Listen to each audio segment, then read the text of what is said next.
네, 이어서 이제 이번 사업 설명에 본격적인 식순인 모집 공고 설명 및 세부 가업 안내를 드리도록 하겠습니다. 이 안내는 제가 그냥 이어서 할 예정이고요. 본격적으로 좀 시작하기 전에 양해 말씀 하나 드릴 게 있습니다. 아마 들어오시면서 오프라인 참석자분들은 그 저희 공고문 그 제본된 파일들을 받으셨을 텐데요. 그게 이게 인쇄 시간에 쫓기다 보니까 저희가 충분한 교정을 보지 못한 채로 이제 인쇄를 하다 보니 중간중간 좀 오타가 있습니다. 그게 뭐 사업 신청에 막 크리티컬하게 틀린 건 아닌데 이렇게 좀 거슬리는 그런 오타들이 좀 있어서 그 부분은 제가 이제 사업 여기 설명하면서 어떤 부분에서 오타가 있었는지 설명드릴 거고요. 그 오타가 수정된 버전이 지금 저희 사업 공고에 올라가 있으니 실제로 사업 신청하실 때는 그 파일 다운받아서 그거를 참고하시는 게 조금 더 좋으실 것 같습니다. 네, 그럼 설명 시작하도록 하겠습니다. 저희 이제 모집 공고고요. 앞에 이제 저희 디지털 새싹 사업이 어떤 사업인지 간략하게 소개드리고 이렇게 이제 공고 시작한다라는 부분입니다. 사업 개요입니다. 사업 배경 및 목적이 이제 기존에 참여하셨던 기관분들이면 조금 바뀌었다는 걸 아실 거예요. 디지털 교육 격차를 완화하고 그 빠르게 변화하는 디지털 이슈들을 제대로 이해하고 올바르게 활용하도록 국가 차원의 교육이 필요하다. 예, 뭐 일례로 그런 게 있었죠. 작년에 딥페이크 사태라고 해야 될까요? 그런 게 좀 대두됐었잖아요. 근데 이제 현실적으로 제도권 내 교육은 그런 이슈가 터졌을 때 즉각적인 대응이나 교육을 하기에 조금 제한 사항이 있습니다. 교육 과정이 있기 때문에. 그래서 그런 부분을 우리 디지털 새싹에서 좋은 프로그램으로 지원을 해준다라고 이해를 해주시면 될 것 같습니다. 사업명 2025년도 디지털 새싹 사업입니다. 저희 통합 브랜드 22년부터 아주 잘 쓰고 있는 로고고 23년부터. 요거는 이제 조금 헷갈리시는 분들이 계시는데 요 사업에 선정되신 기관들 그 당해년도에 운영 기관으로 선정되신 기관들만 사용하실 수 있고요. 선정이 안 되셨거나 사업이 종료돼서 쉽게 말해서 24년도 이제 참여를 하셨던 분이라서 이신데 25년에 똑같은 프로그램을 한다고 이 로고를 쓰시면 안 돼요. 저희가 상표권에 등록돼 있기 때문에 그거는 다 저희가 만약에 그런 부분이 확인되면은 이렇게 내려달라고 말씀을 드리고 있습니다. 저희 사업 추진 책임 교육부 그리고 시도교육청과 저희 재단이 있고요. 이게 뭐 더 여기 계신 분들이 잘 아시겠지만 재원이 특별교부분 재원입니다. 그래서 원래 당초 목적이 교육부에서 지방 재정을 확보를 해가지고 저희 모든 17개 시도에 교육부에서 이렇게 다 지원을 해주기는 무리가 있으니 일정 예산을 내려서 각 시도교육청에서 요 목적에 맞는 교육을 진행하세요 라고 돼 있는 재원이 특별교부금 재원입니다. 그 재원 중에 저희가 디지털 교육 혁신이라는 그 재원을 받아서 특별교부금 받아서 진행하고 있는 거고요.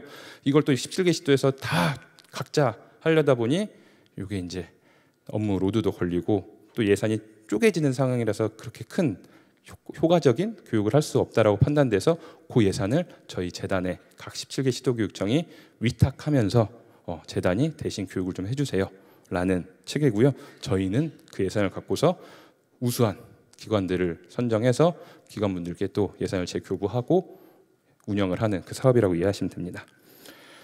사업 기간은 저희가 5월부터 올해 말로 좀 보고 있고요. 요거는 정상적으로 이제 사업 심사가 진행됐을 때 5월에 딱 런칭을 할 예정입니다. 그래서 모든 기관들이 딱 5월 요이 땅 해야 되는 건 아니고요. 협약 일자가 이제 정해지는 거고 실제로 운영이 시작된 날짜는 기관들의 뭐 상황이나 이런 거에 맞춰서 진행을 하시면 되는 부분입니다. 사업 내용은 앞서 계속 말씀드렸다시피 전국 초중고교 학생 대상으로 최신의 여기 최신 제가 사실 이 최신이란 말을 조금 좀 팬시하게 바꾸고 싶었는데 이것만큼 좀 표현할 수 있는 방법에서 계속 최신을 쓰긴 하는데 어쨌든 어떤 느낌인지 아시죠? 예, 그런 교육을 공교육에 지원하는 그런 역할을 하는 사업입니다. 중점 추진 방향입니다. 올해 가장 중요한 거죠. 디지털 새싹의 인재상. 그래서 즐겁게 배우고 창의적으로 미래를 연결하는 디지털 탐험가를 저희가 열심히 그동안의 사업을 분석하고 하면서 도출해낸 결론입니다. 그래서 이런 디지털 탐험가를 키우는 사업이고요. 이 디지털 탐험가를 키우기 위해서 필요한 역량을 세 가지 핵심 역량과 그 이외에 각 네 가지씩 총 12개 하위 역량으로 구분했습니다. 기존에는 저희가 디지털 소양 부분만 좀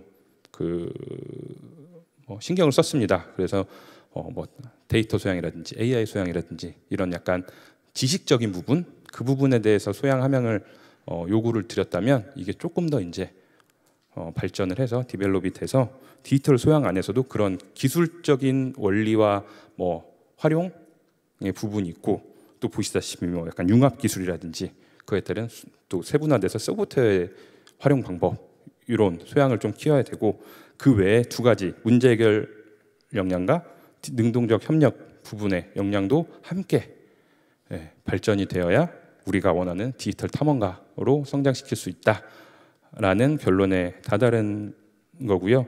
그래서 각각의 그 역량명과 정의는 아래 설명 읽어보시면 될 것 같습니다. 뒤에서 또 이 부분은 설명이 나오니까요. 그 부분 그때 또 다시 한번 설명드리도록 하겠습니다. 그 다음에 이제 또 하나 올해 좀 신경을 쓰고 있는 부분이 모듈화입니다. 이 모듈화라는 개념은 작년에 최초로 도입이 됐는데, 사실 그때 모듈화는 약간 시범적인 운영이었기 때문에 실질적으로 저희가 운영하신 그 결과들을 보니까 대부분 단축 수업 수준의 모듈화를 운영을 하셨더라고요. 실제로 저희 사업 공고도 그렇게 좀 구체적으로 나오지 않았었고, 뭐 단축 수업을 하시든지 아니면 학교 사정에 맞춰서 이렇게 논의하셔서 진행하셔라라고 약간 모호한 부분도 있어서 이 부분을 조금 더 올해는 좀 구체적으로 실제 학교 수요에 맞게 난이도별로 진행하는 모듈화 프로그램을 제안해 주세요라고 작성을 했습니다. 그래서 뭐 그 디지털 사학이나 뭐 유사한 사업을 학교에서 운영해 보신 기관분들은 더 잘 느끼실 거예요. 이게 같은 초등학교 5학년이라도 그 안에 뭐 15명이 있으면 그 15명이 갖고 있는 수준이나 활용 수준, 지식 수준, 이게 모두 다 다르기 때문에 이거를 또 그 학생들을 하나의 그룹으로 묶어서 교육하는 것 자체도 어떻게 보면 이게 우리가 항상 추구하는 맞춤형 교육에 조금 부족한 부분이 아닌가라는 생각이 들어서, 그런 동일 학교급을 대상으로 하는 교육 안에서도 실제 그 학교에서 원하는 수준이, 우리는 초등학교 5학년 학생이지만 그 중에서도 좀 낮은 수준, 좀 기초적인 수준을 하고 싶어요, 수준부터 하고 싶어요 라는 학교가 있을 수 있는 거고, 저희는 그런 5학년이지만 기본적으로 학생들이 그런 수준이 있습니다. 그래서 기초적인 이론, 이런 개념은 안 해주셔도 되고, 실제 뭐 실생활 연계 문제라든지 사회 문제 해결할 수 있는 이런 좀 심화된 단계만 좀 해주셨으면 좋겠어요 라는 수요에 대응할 수 있도록 그렇게 모듈화 구성을 좀 요청드렸습니다. 그리고 이제 작년에 조금 애로사항이 있었던 게, 저희가 기본 과정은 방문형, 특화 과정은 집합형으로만 픽스를 해놨던 부분이 있어서 이 부분에 대해서 이제 상당히 운영적인 측면, 그다음에 이제 학교에서도 또 왜 특화 과정은 방문을 안 해주냐라는 요구도 많이 있으셔서, 물론 그때는 그런 사정이 다 있었고 저희가 하려던 목적이 있었는데, 이 부분은 이제 올해 좀 없애는 게 맞는 방향일 것 같다라고 판단이 되어서 기본 과정이든 특화 과정이든 이것도 학교에서 원하는 대로, 저희는 방문형인데 특화를 해주세요, 방문형인데 기본 과정을 해주세요, 또는 기관의 판단에 따라서 기본 과정이지만 요거는 우리가 또 우리 지역 내 좀 학생들 다양하게 모아서 해보고 싶다 하시면 집합형 하시고, 또 특화형도 하실 수 있는 그런 부분으로 이해해 주시면 됩니다. 그리고 당연히 이제 그 교육 품질은 항상 상향 평준화되게 유지를 해주셔야 되는데, 올해 이 부분은 저희가 실제적인 교육생의 교육 평가 운영이 끝날 때마다 교육 평가, 저희 교수님들 강의 평가 받으시듯이 그 간단하게 평가를 받을 예정입니다. 그래서 이 평가도 당연히 중간 점검이라든지 연차 평가에 기초 자료로 활용할 예정이고요. 저희 앞서 팀장님 말씀하신 대로 올해는 요 도서벽지나 특수 다문화, 특히 특수 교육 학생이나 다문화 학생에 정말 정밀하게 맞춤형 프로그램을 좀 제안을 받아서 그 부분을 좀 더 이렇게 붐업해볼 생각이 있습니다. 그다음에 이제 민간 자원 지속 발굴을 통한 다양한 교육 기회 확대인데요. 이 부분은 앞서 말씀드린 새싹 A, B 내용입니다.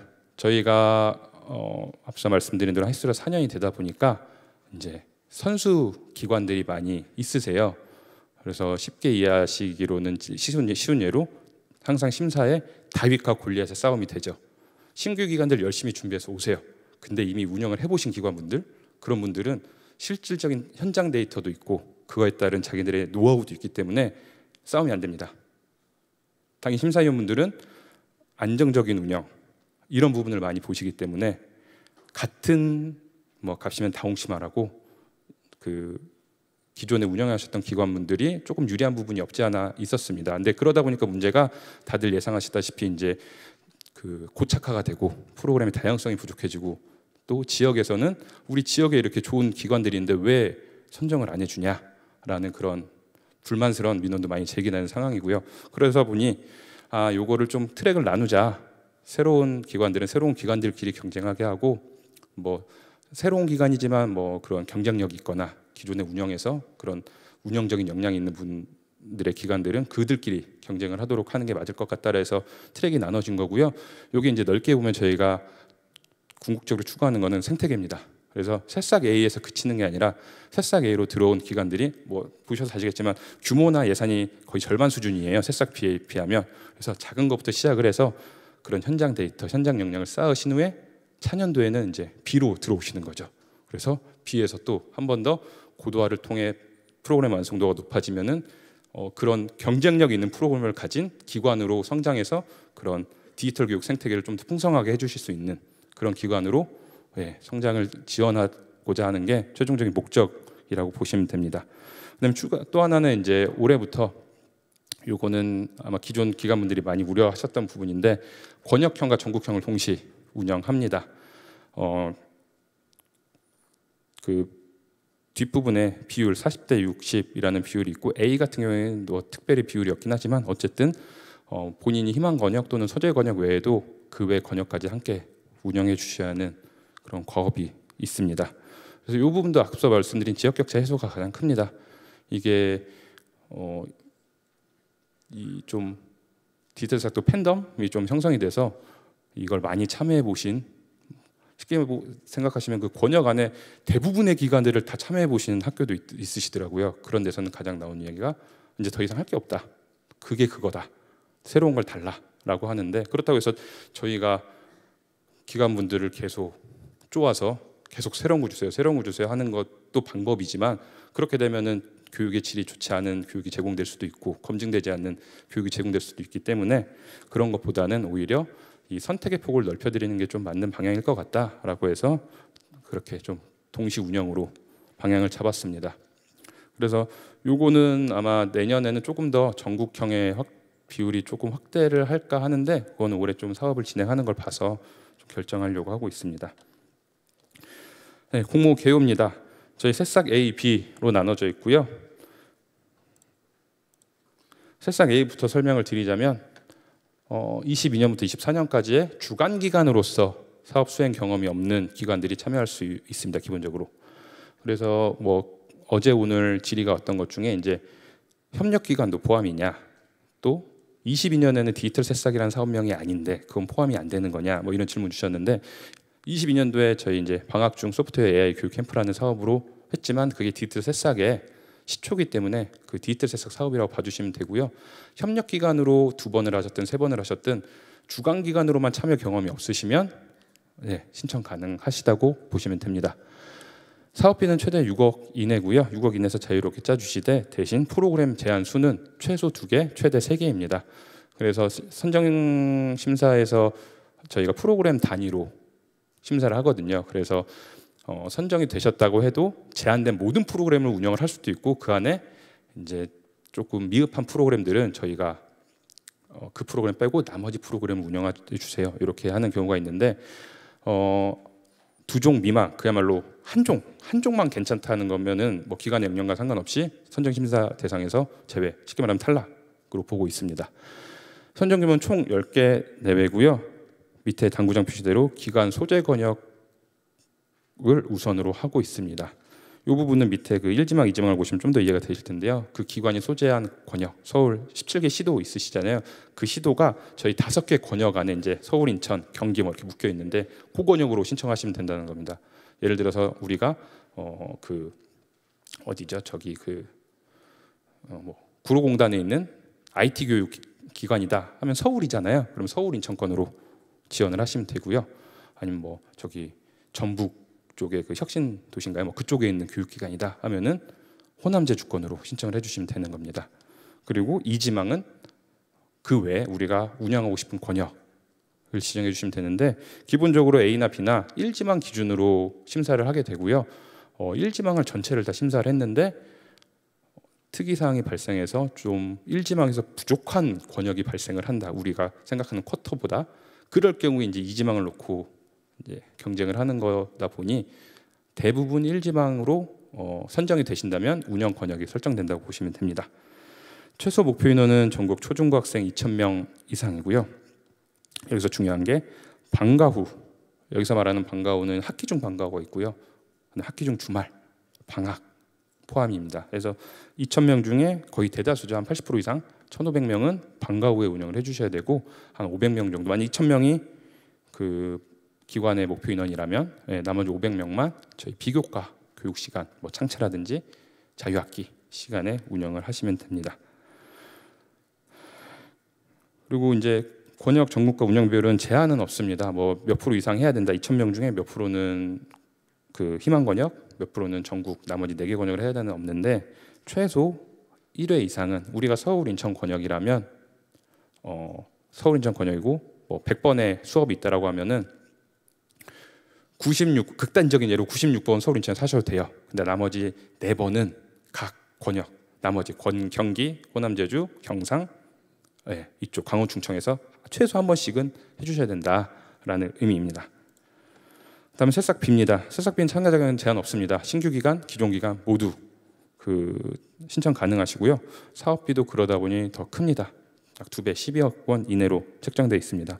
프로그램 수는 최소 5개, 최대 6개고요. 여기 미니멈은 4개입니다. 3개부터 저희가 자동 탈락된다고 보시면 됩니다. 선정 규모는 총 35개 내고요. 말씀드린 대로 1지망 권역, 희망 권역으로 심사를 진행합니다. 뭐 최소 목표는 4,500명 이상인데 여기도 3,600명 이상은 아까 앞서 말씀드린 방과 후 시간에 운영을 좀 해주셔야 되고, 여기는 권역하고 전국과 운영 비율이 있습니다. 그래서 원하시는 희망 권역에서 60%를 하시고 나머지 40%는 4개 권역에 골고루 분배하셔서 해주시면 되는데, 요 40%는 뭐 딱 10%, 10%, 10%, 10% 이렇게 하셔야 되는 건 아닌데요. 가급적이면 그렇게 해주시는 게 가장 이상적인 거고, 뭐 우리가 운영하는 방향이나 어떤 프로그램의 성격 이런 거에 따라서 뭐 특정 권역을 조금 더 이렇게 조율해가지고 설정을 해주셔도 무관합니다. 다만 아까 그 우대 사항에 보셨다시피 가급적이면 그래도 전국 단위 운영은 고르게 운영해 주시는 기관들을 조금 더 우대를 해드릴 생각입니다. 어쨌든 이게 전국 단위 운영이라는 게 결국 또 한쪽에 너무 치우치면 안 되잖아요. 조금 고르게 운영해야 되는 부분이 있어서 그렇게 이해해 주시면 됩니다. 제일 중요한 게 중복 신청입니다. 모든 중복은 안 되신다고 보면 됩니다. 새싹 A 내에서 우리가 주간 한번 협력 한번 안 되고요. 새싹 B 안에서 주간 한번 협력하면 그것도 안 됩니다. 반대로 새싹 A 주간 신청하고 새싹 B 협력 신청하고 안 됩니다. 주간 신청하고 협력 신청하고 안 되고요. 한 개의 유형, 한 개의 그 역할로만 지원 가능하다. 요거 해주셔야 되고, 요게 공고문에도 써있지만 상당히 조심해 주셔야 되는 게, 우리 기관만 피해를 받는 게 아니라 만약 우리가 협력이라면 같이 들어온 주관기관까지 참가자에서 제외가 됩니다. 그래서 주관기관도 한 번 더 확인을 해주셔야 돼요. 이 기관이 혹시 중복으로 지원을 하진 않았는지. 그런 부분 부탁드리도록 하겠습니다.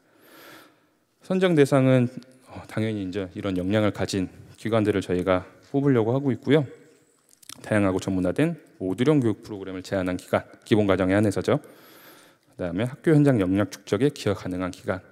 이 정부 사업이 항상 그게 문제잖아요. 일회성 한 번 하고 끝나는 거. 근데 저희 사업은 그런 사업이 아니라, 이게 운영기관에 가서 운영하는 거는 그 당시 그 차씨뿐이지만 그게 이제 학교 선생님이나 그 뭐 학교 자체라든지 그 안에 그런 교육을 했다라는 게 좀 뭐 남는다라는 표현이 맞는지 모르겠지만, 그래서 계속해서 뭔가 선생님의 주도로 그 교육에 참여하지 못한 다른 학급도 좀 진행이 된다든지, 아니면 선생님께서 그런 역량이 이제 그걸 쭉 펼쳐서 보니까 이거 나도 할 수 있겠다 해가지고 이제 관련된, 요새 뭐 국어교과 이런 상관없는 교과에서도 디지털 기술들 많이 쓰신다고 하더라고요. 뭐 그런 역량이 축적된다든지 그렇게 할 수 있는 기관들을 좀 뽑으려고 하고 있습니다. 그리고 이제 현실적인 얘기, 이제 전국 단위 이런 범위 유형이라든지 기본 특화 과정에 그야말로 좀 안정적으로 운영이 가능한 그런 기간을 뽑고 있습니다. 그래서 A, B 유형 나눠서 할 거고요. 보시면 아시겠지만 기존에는 저희가 쿼터도 미리 공개를 했었습니다. 예를 들면 서울, 인천은 저희가 8개 이내 뽑겠다, 뭐 경기는 11개 이내 뽑겠다라고 말씀을 드렸는데 요거 이제 없어졌죠. 그렇다고 쿼터가 아예 없는 거냐는 또 아니고요. 내부적으로 일단 대략적인 그 쿼터는 있습니다. 다만 이걸 공개하지 않는 이유가 눈치 싸움 하시더라고요.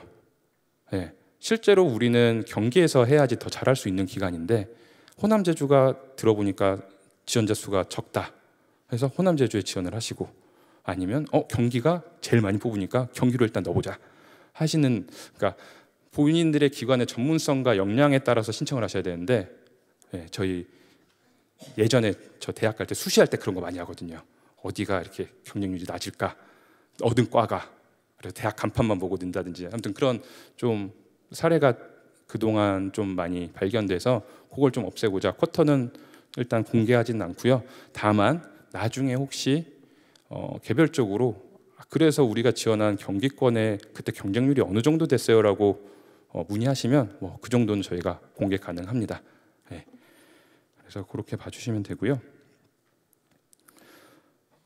총 사업 기간은 앞서 말씀드린 대로 올해 연말까지인데 저희가 이제 사업 관리에 운영 관리의 효율성을 위해서 1기와 2기로 나누게 됩니다.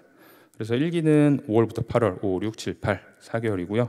2기는 9월부터 12월, 9, 10, 11, 12 이렇게 올해 끝나고요.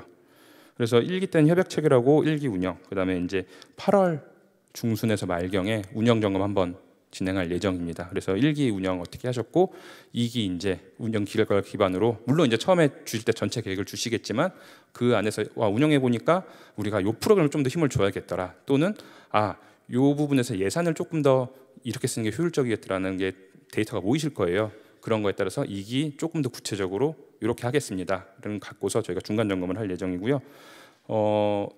저희가 인큐베이팅 기능을 좀 강화한다고 했잖아요. 그래서 올해는 컨설팅도 함께 진행할 예정입니다. 컨설팅은 그 근간이 되는 거는 이제 앞서 말씀드린 그 하위 역량들이고요.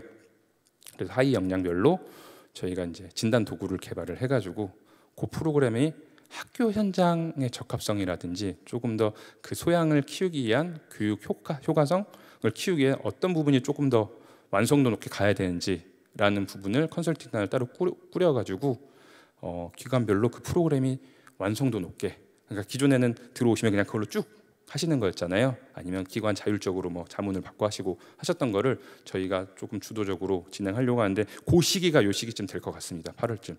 그래서 그렇게 1기는 지나갈 예정이고요. 2기 때는 앞서 말씀드린 대로 이거에 따라서 실질적인 고도화 개선 작업이 진행될 예정이고, 연차 평가가 있는데 연차 평가는 11월쯤 예상하고 있습니다. 요거는 자세한 그 일정은 저희가 선정 기간 대상으로 추후에 다시 한번 안내 드릴 예정입니다. 그리고 이제 당구장 표시 있으시죠?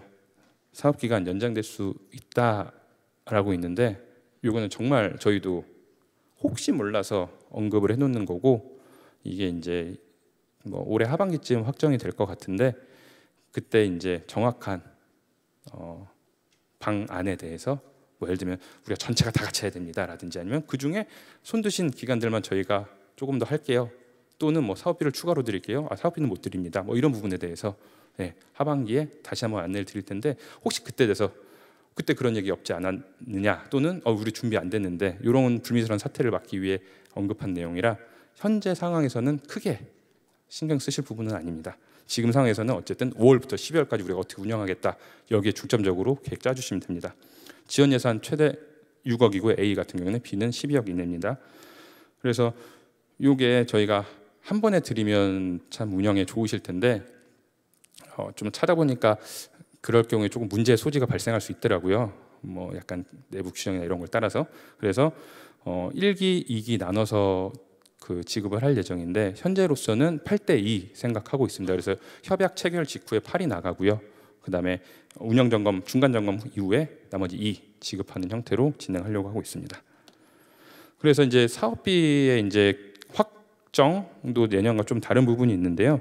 예년에는 이제 뭐 새싹 A, B가 없었으니까 그냥 하나의 그 유형인데 트랙인데 프로그램 한 개당 1억 해가지고 그 1기 기준 3월부터가 그 1학기까지였을 거예요. 1학기 동안 하는데 6억에 대해서 제출해 주세요라고 하고 그 프로그램이 선발이 안 되면 기관은 선정됐지만 프로그램이 선정이 안 되면 그 1억이 날아가는 구조였습니다. 그래서 5억만 받으시는 것도 있고 5억 얼마, 6억을 신청했지만 근데 올해는 사실 사업비가 이렇게 작년에 비해서 조금 줄어든 형태이기 때문에 전체 사업비를 일단은 감액할 계획은 없습니다. 다만 그런 탈락되는 프로그램이 있으면 나머지 프로그램에서 조금 더 운영해 주시는 방법으로 갈 예정이고요. 그거는 그 기준은 그 남은 그 선정된 프로그램의 교육 단가에 따라서 목표를 조금 더 늘리는 방향으로 예산은 전체 예산을 깎지 않은 상황에서 할 예정이고요. 근데 그럼에도 불구하고 이제 작년에도 똑같은 그 과정에서 우리는 이 이상은 사실 우리가 하기엔 좀 무리가 된다. 라는 부분이 차라리 예산을 좀 덜 쓰겠다라는 부분 기관들도 있으시더라고요. 그래 그런 경우에는 이제 예산을 이제 축소하는 그 방향으로 가겠습니다. 결론적으로 저희가 이제 프로그램 잘렸다 해서 예산도 같이 하는 그런 과정은 진행하지 않을 예정이다라고 봐주시면 됩니다. 그래서 그런 내용이고요. 저희가 이제 발표 평가가 끝나면은 회계사님이랑 그 기술 쪽 이런 교육 쪽 전문가분들 모셔가지고 단가 검증이라는 과정을 거치게 됩니다. 그래서 그 과정에서 이런 단가의 적정성이라든지 운영비의 적정성 같은 걸 확인해서 이 부분은 협약 체결할 때 저희가 요청을 드릴 겁니다. 그래서 조건부 선정이라고 보시면 됩니다. 그게 반영이 돼야 최종 선정이 되는 조건부 선정이라고 봐주시면 되고요. 그 다음에 이제 그렇게 확정이 되면 저희가 그 지금 내역서상에는 프로그램별로 실제 필요한 예산을 해가지고 최대 6억, 최대 12억을 짜달라고 요청을 드려놨을 거예요. 근데 이제 이게 다 단가 검증이 끝나면 그 이후에 실제 운영할 때는 한꺼번에 모아서 프로그램별이 아니라 한꺼번에 모아서 이제 관리하고 집행하시는 방향으로 진행할 예정입니다.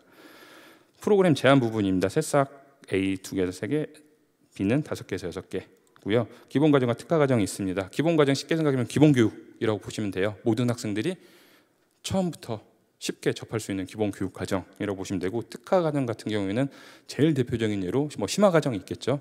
같은 학교급이라도 조금 더 관심이 있고 수준이 있는 학생들을 모아서 조금 더 고차원적인 수업을 한다든지 아니면 뭐 이런 그 기본 교육이 아니라 뭐 진로 교육이라든지 이런 거랑 좀 융합해서 한다든지 아니면 저희가 작년에 했던 대표적으로 AI 학습 멘토링 사업 교과와 연계되는 교과 교육과 AI 그 디지털 기술이 연계되는 그런 과정을 한다든지 그런 과정이라고 보시면 됩니다. 그래서 운영 방법은 기본 과정은 특화 과정 모두 앞서 말씀드렸듯이 방문형 집합형 모두 가능하시고요.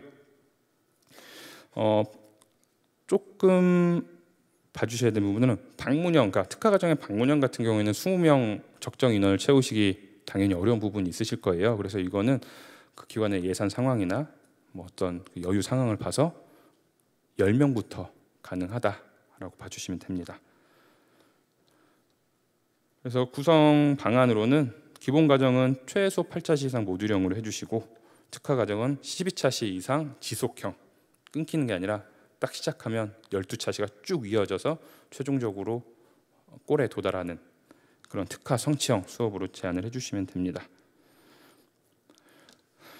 그래서 그 각 프로그램은 계속 말씀드렸다시피 저희 인재상과 핵심 역량, 하위 역량 기반에 제안을 해주셔야 되고요. 기본 과정이든 특화 과정이든 최소 한 종 이상씩은 포함이 돼 있어야 됩니다. A 기준으로 기본 하나에 특화를 2개를 주시든 2개에 1개를 주시든 B 기준으로 1개, 5개, 뭐 2개, 4개 어쨌든 각각의 과정이 최소 한 종 이상씩은 포함되어야 한다라는 부분입니다. 그리고 이제 저희가 작년에도 운영했던 거에 좀 개선을 해야 했던 부분이 작년에는 이제 학교급을 딱 고정을 시켜가지고 특정 프로그램은 처음에 초등학생 대상이라고 제안해 주셨으면 초등학생만 운영 가능합니다. 중학생이면 중학생만 운영 가능합니다. 라는 부분이 있었는데 이것도 이제 저희가 그 디지털 맵을 좀 꾸려 보려고 했던 건데 이게 생각보다 뭐 당연히 운영기관 분들도 힘들어하시고 현장에서도 그렇게 좀 반응이 썩 달갑지 않은 부분이 있어서 지금도 학교급을 쓰게 돼 있습니다. 근데 그거는 그 프로그램을 정의하기 위한 권장 학교급인 거고요. 실제로 그걸 운영할 때 그 학교급이 아니더라도 다른 학교급에서 요청이 오시면 운영은 가능합니다. 다만 고등학교, 중고등학교, 고등학교 프로그램 대상 프로그램을 그 아래 학교급, 하위 학교급이 하시는 건 크게 아니죠, 거꾸로죠. 그 초등학교, 중학교 프로그램을 중학교, 고등학생이 하는 거는 크게 문제되지 않아요. 실제로 그런 사례도 있고요. 중학교, 고등학생이지만 그 정보교육이란 그런 지금 2022 개정교육과정 전에 학생이라서 기초적인 지금 초등학생보다 좀 그런 역량이 좀 부족한 학생들, 그래서 그런 부분을 하시는 건 상관없는데 반대 부분 있잖아요. 초등학생인데 우리 학생들은 너무 똑똑하고 너무 잘해요. 그래서 중학교, 고등학교과 해보고 싶어요 라고 했을 때가 선행학습 문제가 있습니다. 그래서 그 선행학습 문제는 그 학교에서 충분히 논의를 해서 대표적인 예로 그런 게 있겠죠. 초등학생들 챗GPT 부모 동의 없이 못 쓰잖아요. 근데 중고등학교 프로그램에 그게 포함되어 있다, 챗GPT가 하면 다른 다른 교구나 이런 걸 활용해서 운영을 하신다든지 해서 그런 충분한 사전 논의가 있으면 학교급 교차 운영하는 것도 가능하다라는 그 부분입니다.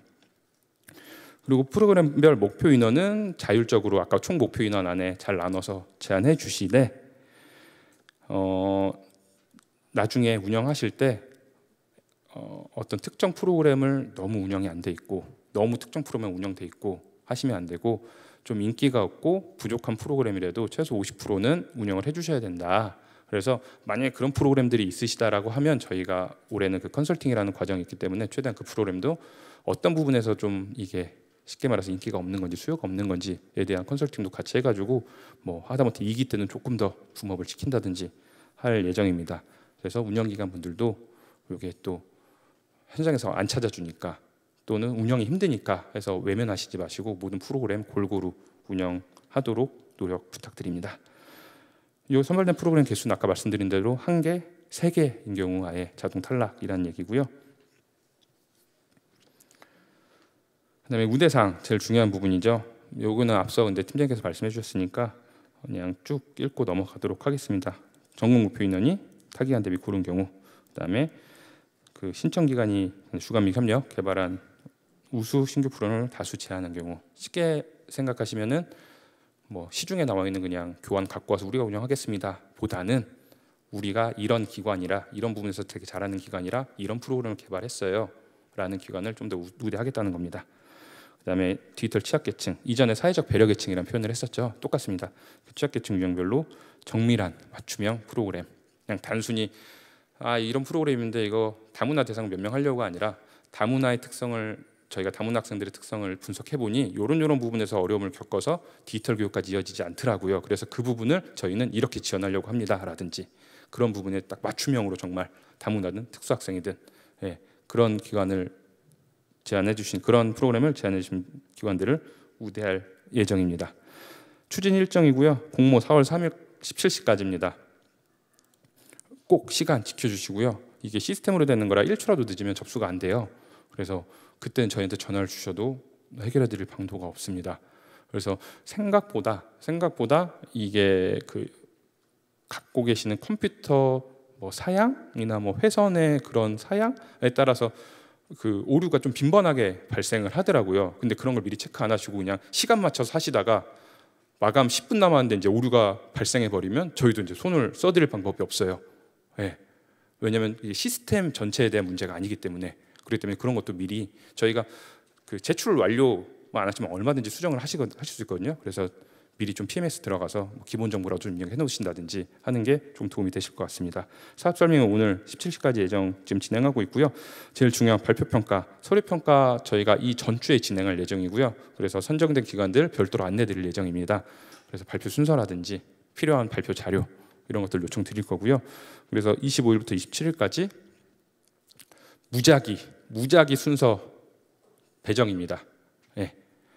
그렇기 때문에 이 날짜에 뭐 때문에 안 돼요, 이것 때문에 안 돼요는 저희가 반영해드리기는 어렵고요. 왜냐하면은 정말 3일 동안 풀로 진행이 되거든요.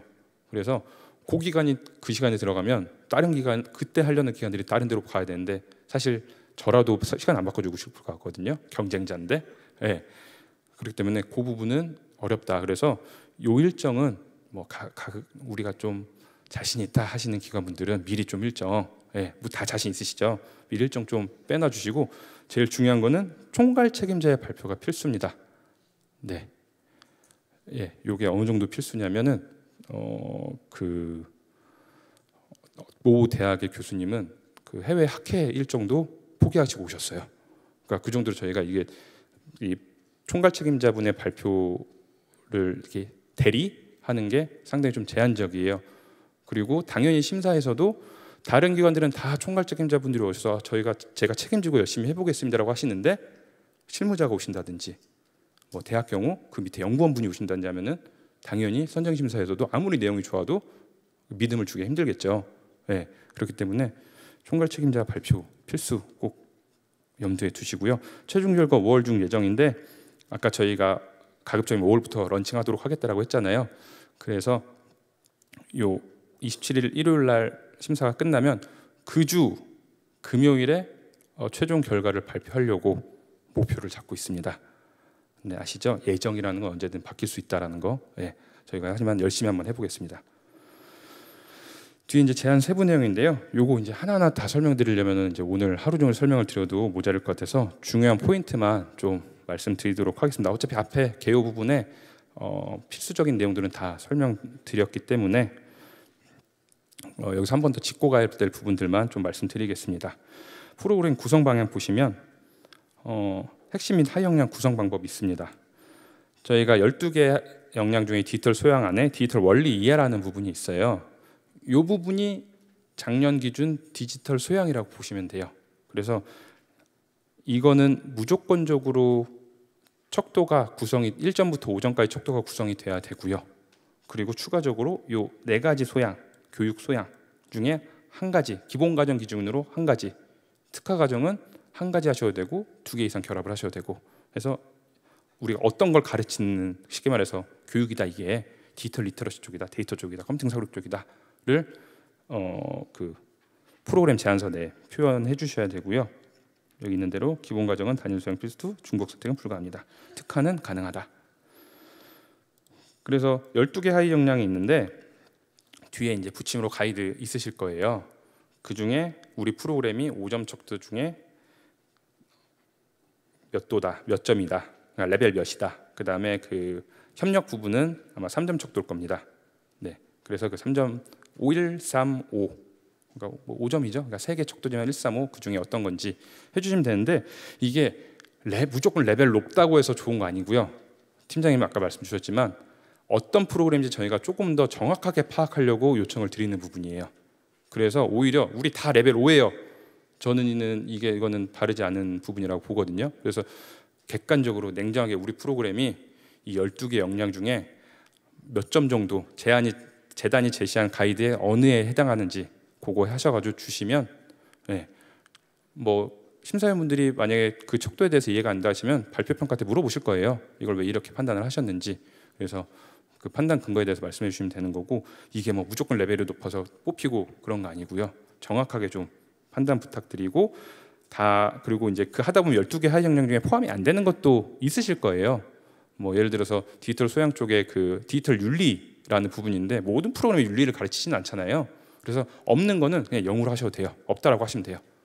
있는 부분에서만 1에서 5점 해주시되, 다만 디지털 원리 이해는 이거는 필수적으로 우리가 가르쳐야 되는 그 디지털 소양이기 때문에 그 4가지 소양 중에 특정 소양이 몇 점 척도로 우리가 구성이 되어 있는지 봐주시면 됩니다. 그래서 3개 핵심 역량에 각각 4개 역량에 최소 1가지씩 이상은 포함이 돼야 되고요.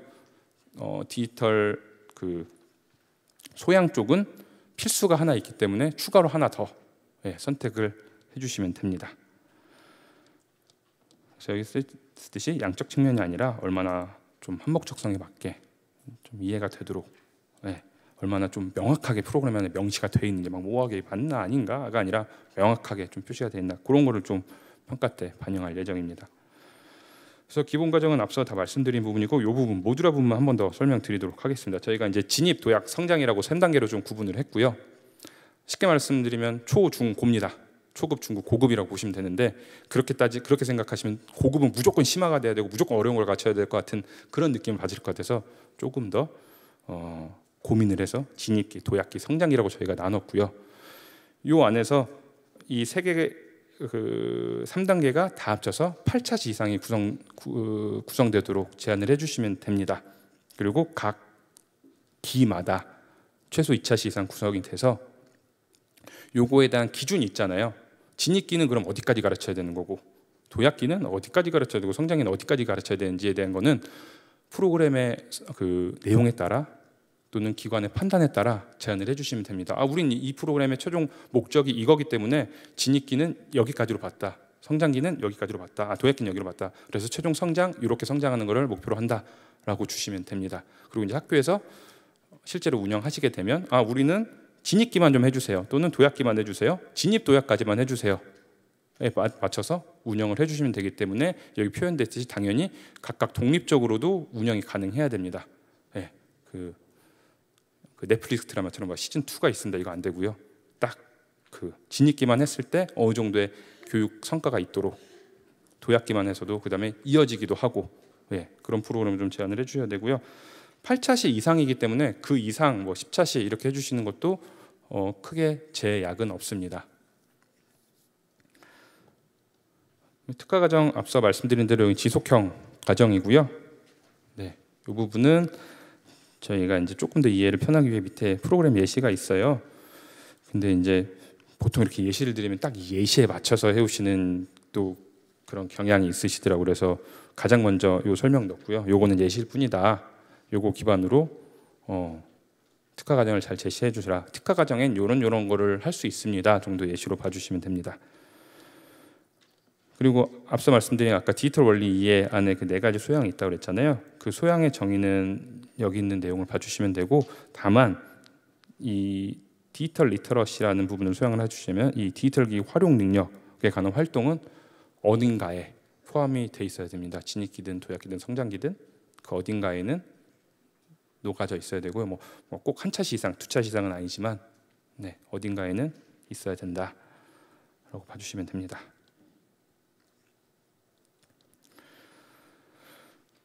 이 부분은 이제 운영할 때 유의 사항인데요. 권역 및 전국 동시 운영하고 60% 40% 말씀드린 부분이고, A는 모든 권역 1회 이상 운영해야 된다. 권역형이라고 해서 예를 들면 호남, 제주, 호남에도 지역이 많잖아요. 광주, 전북, 전남, 그렇죠? 근데 우리는 전북에 있으니까 전북만 해야지 보다는 광주, 전북, 전남 모두 좀 그 안에서도 다 골고루 운영해 주시기를 부탁드리고요. 전국형 같은 경우도 4개 권역 너무 한쪽에 치우치지 않게 좀 고르게 운영하시길 권장드립니다. 그래서 그 얼마큼 할지는 선택해 주시되 미운영, 운영 우리 여기 권역은 안 할 거예요는 안 된다라는 말씀입니다. 교육 인원은 일단 적정 인원 저희가 한 개 클래스에 20인으로 보고 있고요. 이 안에 최소 2인, 보조 강사 1분, 주 강사 1분, 그다음에 운영 지원 인력 별도로 보고 있습니다. 다만 특히 이제 특수교육 학생 대상으로 할 때는 보조 강사분들이 많이 필요하시다 그러더라고요. 최소 2대1이라든지 3대1 또는 1대1 맨투맨이 필요할 때도 있고, 그런 경우에는 보조 강사 수를 늘려서 주 강사를 늘리는 건 사실 그거는 저희가 봤을 때는 이치가 좀 말이 안 된다라고 생각하고 있고요. 교수님이 한강에 2 교수님이 와서 강의하시지는 않잖아요. 대신 조교가 많이 들어오지. 그렇게 봐주시면 됩니다. 교육 대상은 그 프로그램에서 제안한 학교급 중심으로 자체 모집해 주시면 되고요.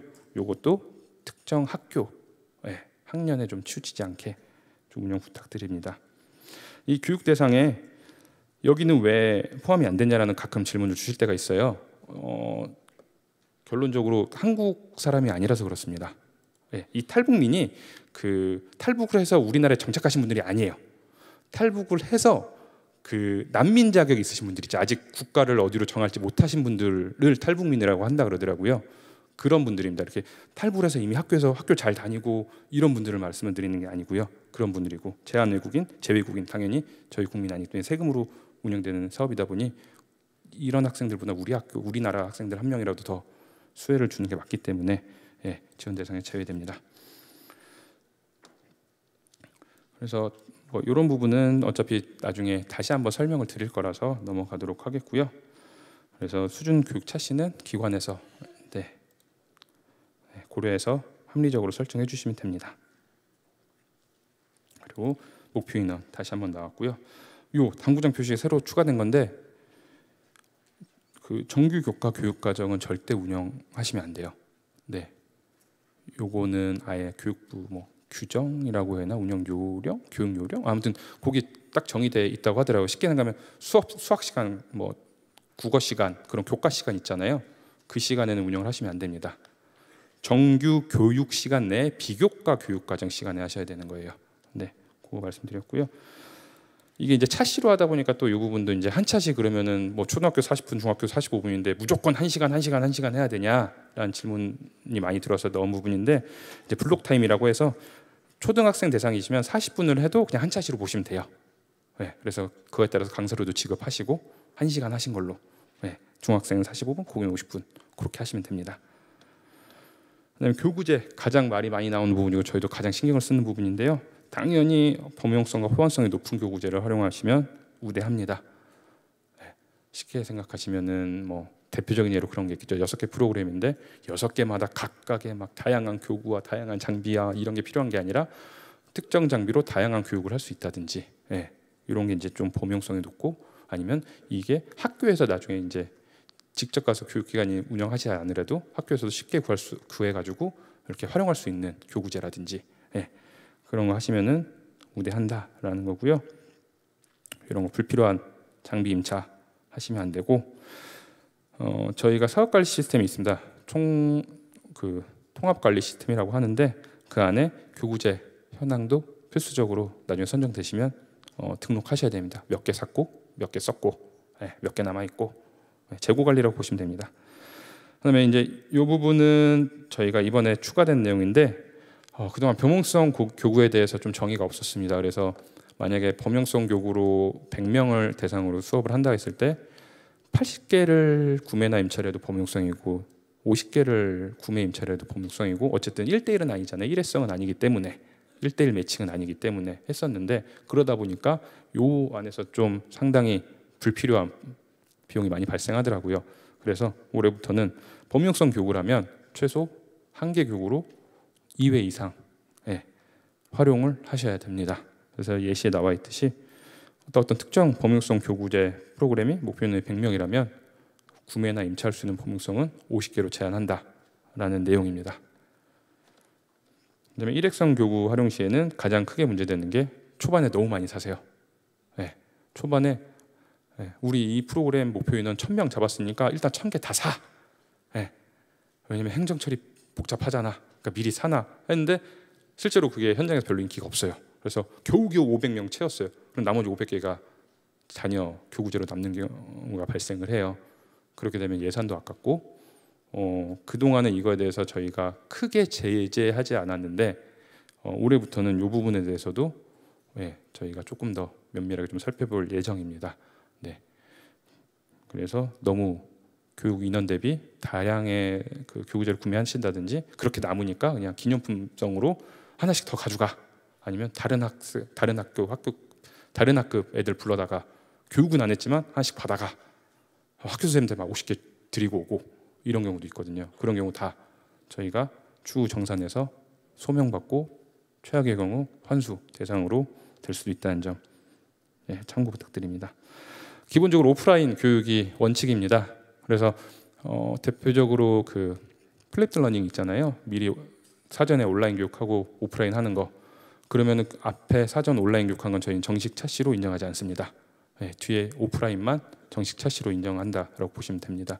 다만 이런 천재지변이나, 네, 그런 게 있어서 부득이하게 온라인으로 진행해야 되는 사유가 명확히 있다면 그때는 온라인으로도 이제 진행하시는 거를, 네, 가능하신데, 네, 그건 이제 운영했을 때 상황이고, 애초에 이제 제안하실 때부터 우린 8차시인데 4차시는 온라인이에요. 각자 하고 오는 거고 4차시만 모여서 합니다. 요거 안 된다고 이해하시면 됩니다.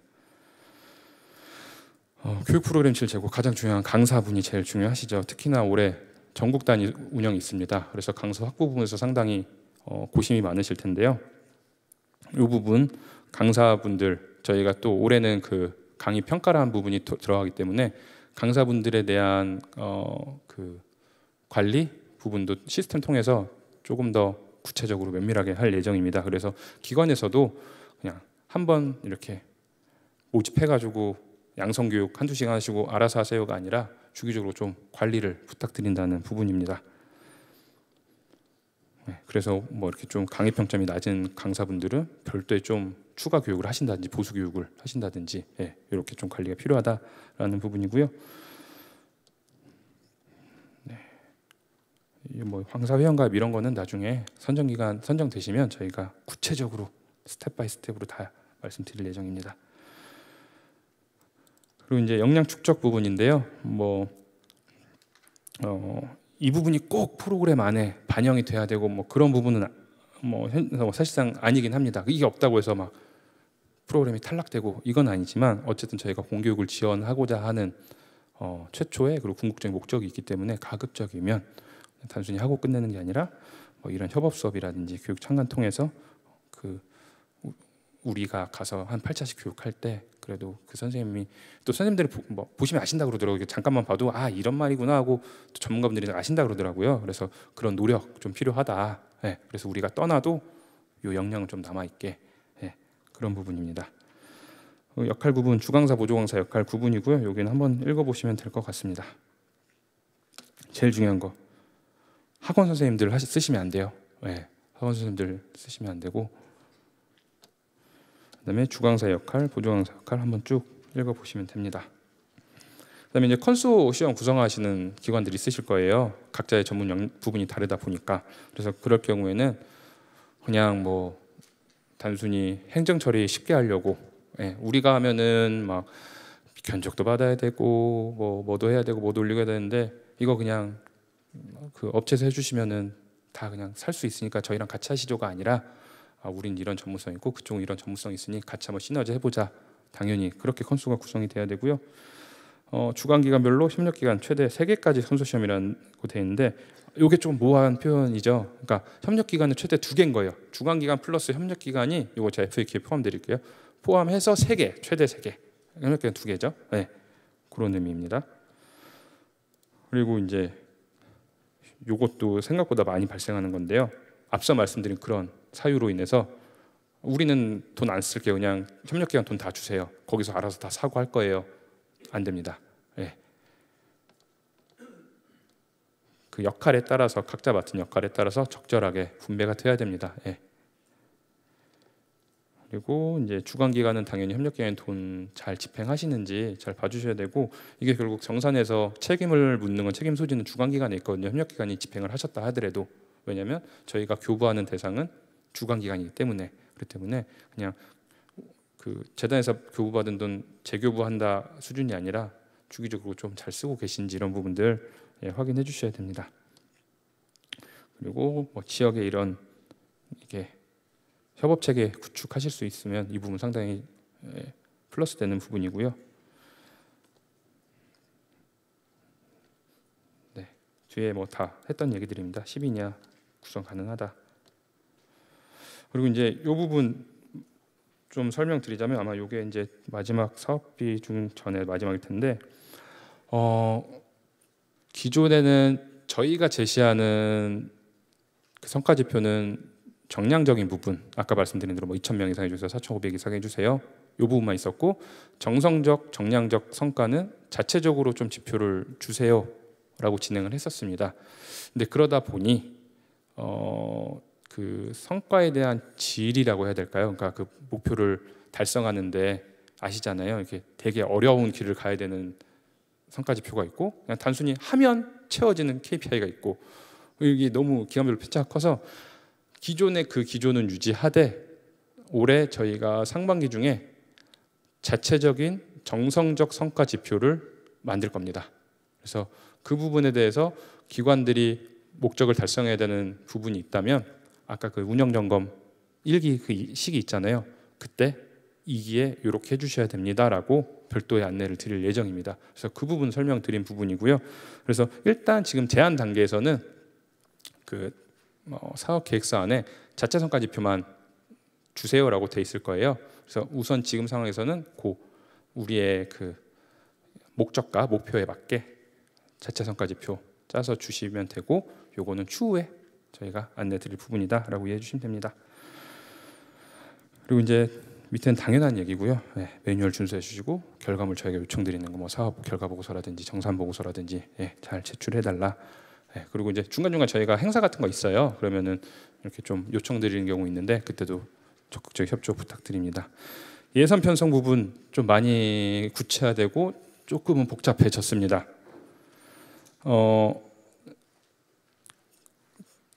저희가 기존에 특히 교구제 부분은 그냥 교구제 활용비라고 해서 거기에 다 뭉뚱그려서 넣는데요.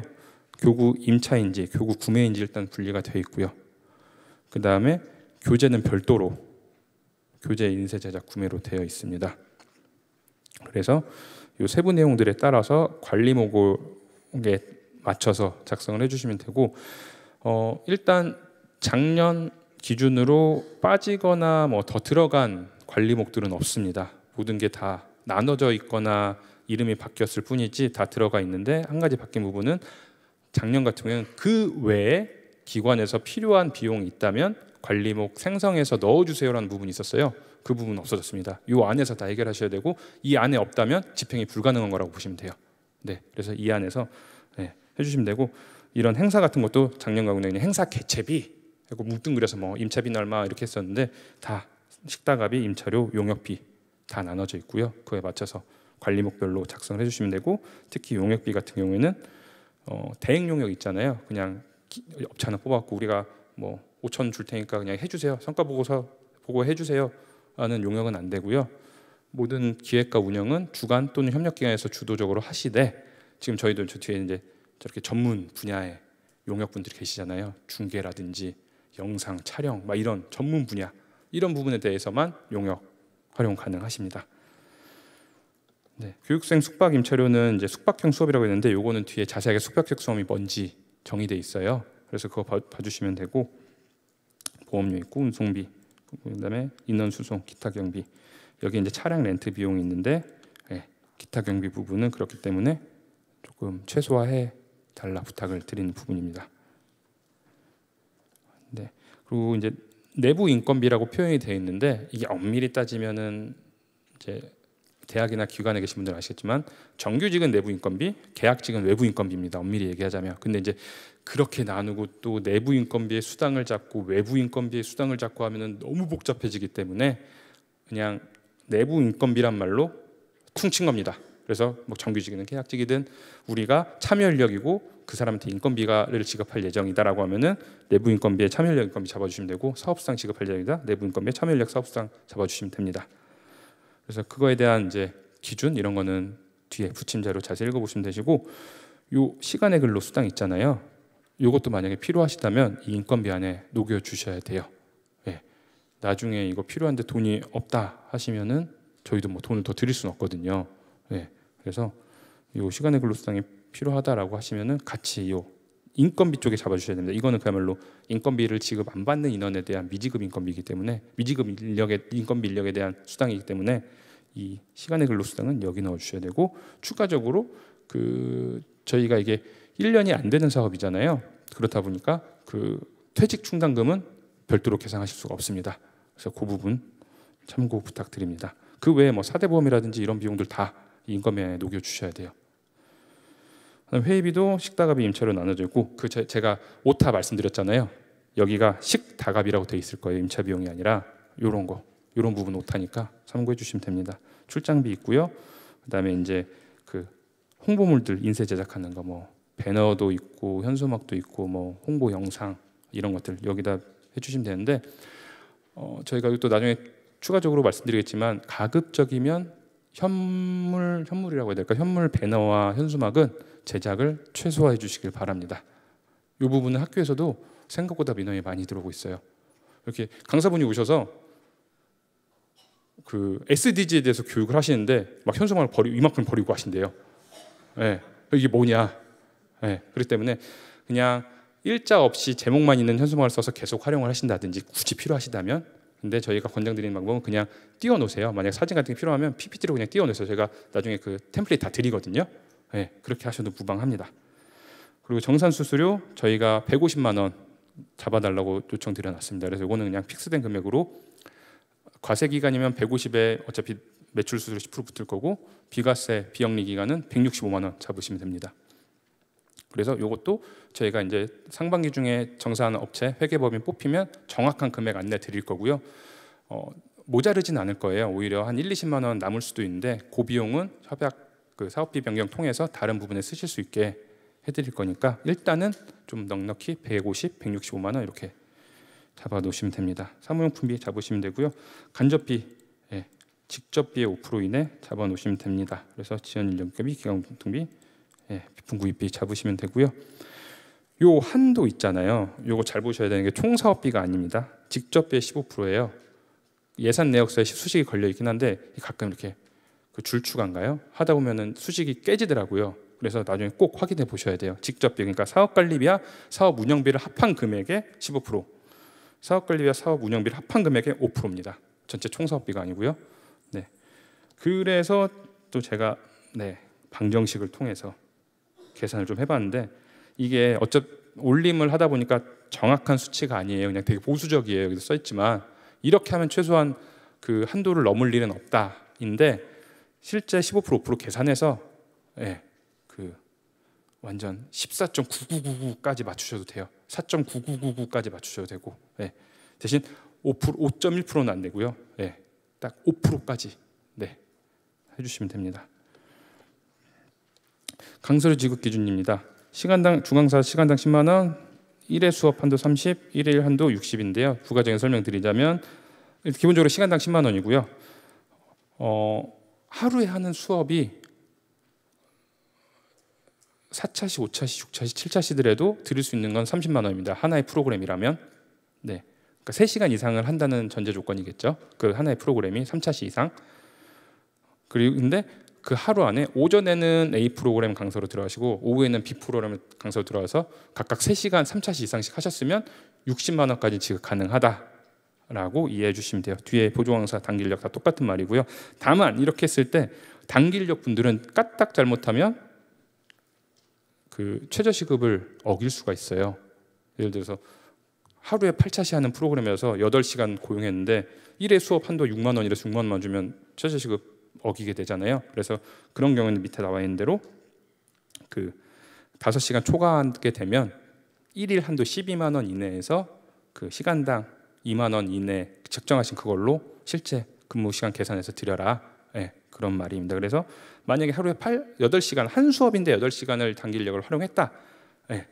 그러면은 시간당 2만 원이라면 원래 28에 16이잖아요. 근데 1일 한도가 12이기 때문에 최대 12까지는 드릴 수 있다라고 이해하시면 돼요. 그다음에 이제 요거 앞서 말씀드렸던 것처럼 비교과 교육과정 시간에 대한 얘기인데요. 그 상당히 많은 경우이긴 한데 이게 그 학교로 방문하는 프로그램 같은 경우에 신청하신 선생님이 강사 역할을 하시는 경우가 생각보다 많습니다. 그래서 그런 경우에 교내 교사가 되겠죠? 그 시간이 비교과 교육과정 시간에 하신다. 이거 원래 선생님들 업무예요. 그렇기 때문에 별도로 강사료 동그로 주시면 안 됩니다. 다만 이제 학교 끝나고 방과후라든지 뭐 주말 방학 중에 하시는 거는 그 본인 원래 업무 외의 근로이기 때문에 똑같이 이 기준 따라서 지급하시면 됩니다. 그리고 이제 외부 강사라고 돼 있는데 뭐 그런 경우 되게 드물긴 한데 A 초등학교인데 B 초등학교 선생님이 가서 수업을 한다. 뭐 이런 경우도 가끔가다 있긴 해. 거의 없는데요. 일단 학교장님께서 그건 못하게 하시거든요. 그런 경우도 외부 강사로 보시면 돼요. 그 학교 선생님이 아닌 경우.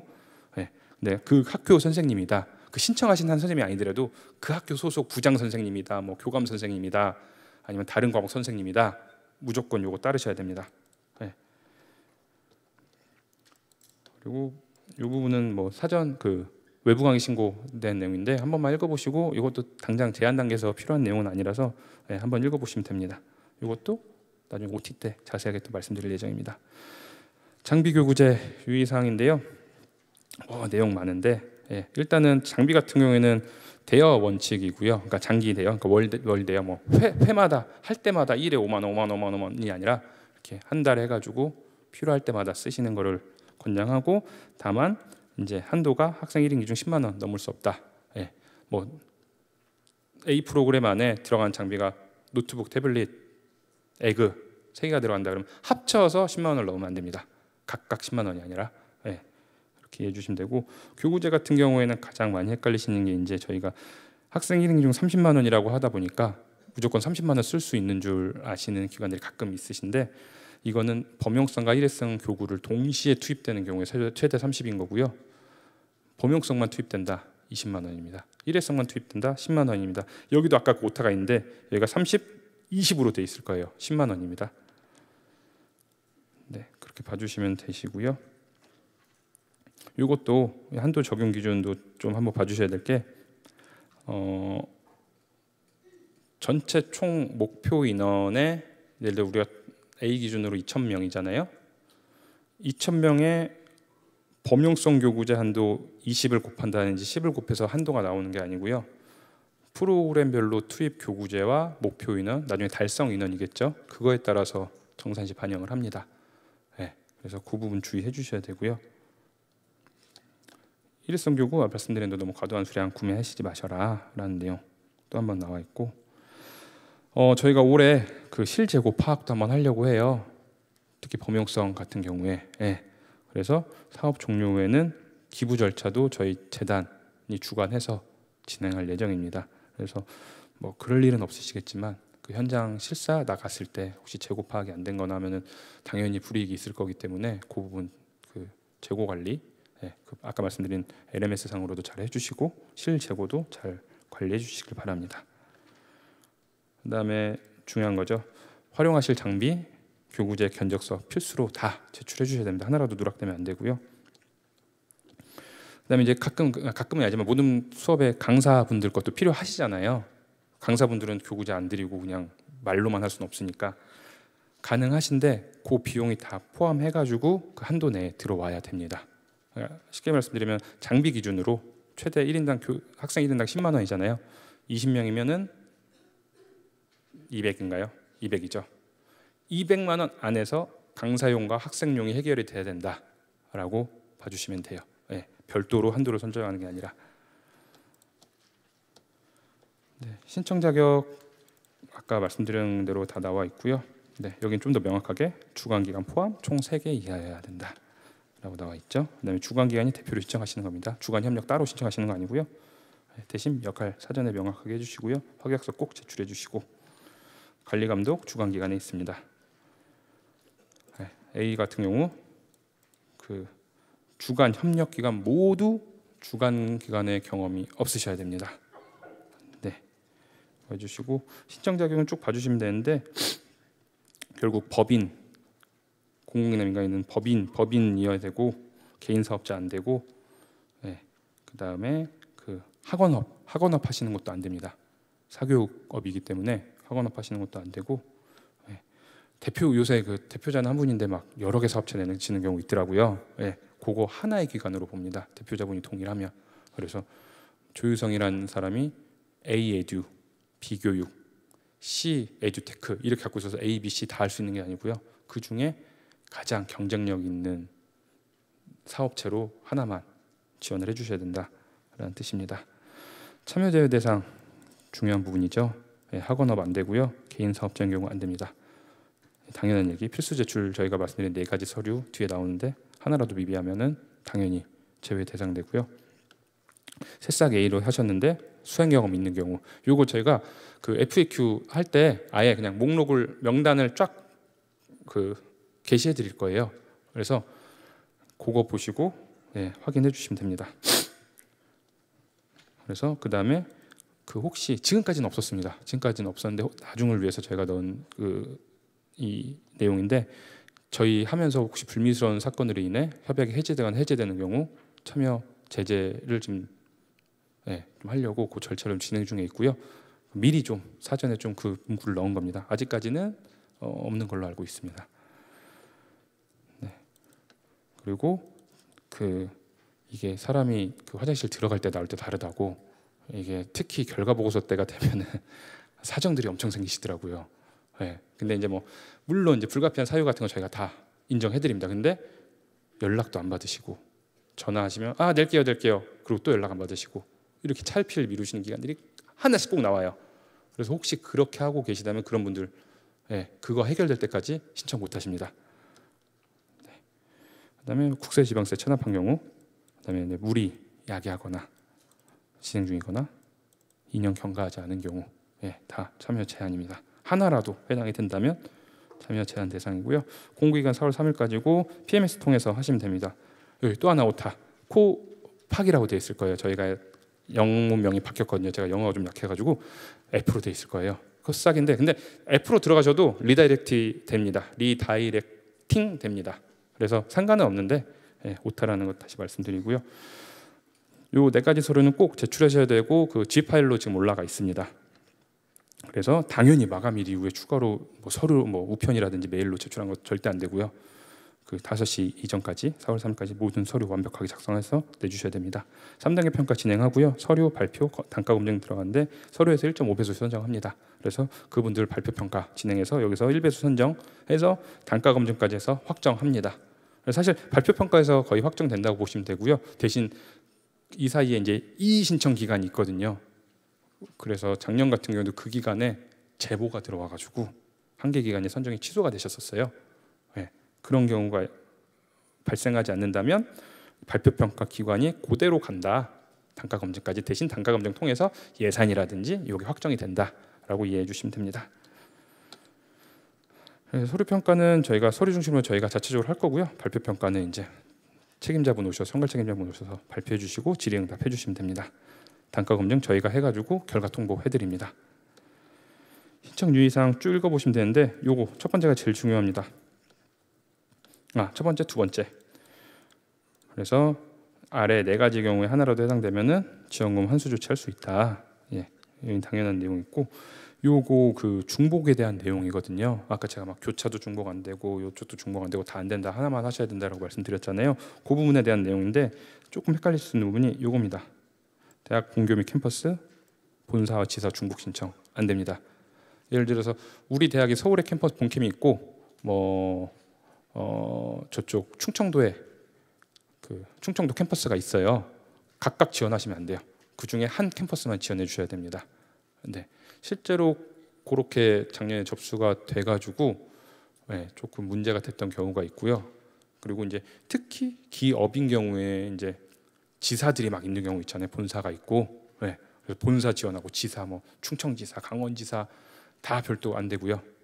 한 개, 강원도에서 하시든 강원지사에서 하시든 본사에서 하시든 잘 협의하셔가지고 주관이든 협력이든 그렇게 하나로 들어오셔야 된다라는 말이고요. 요거는 이제 새싹 A 때문에 생겼습니다. 혹시 이거 보시고 하셨던 기관 대표자분이 급하게 사업자 내실까봐. 그래서 끝났죠. 지금 이후에 설립되는 거는 저희가 받아들이지 못합니다. 그래서 시작일 이전에 설립된 기관, 기업, 협회 및 단체만 신청하실 수 있습니다. 그 뒤에는 이제 쭉 통상적인 내용들이고요.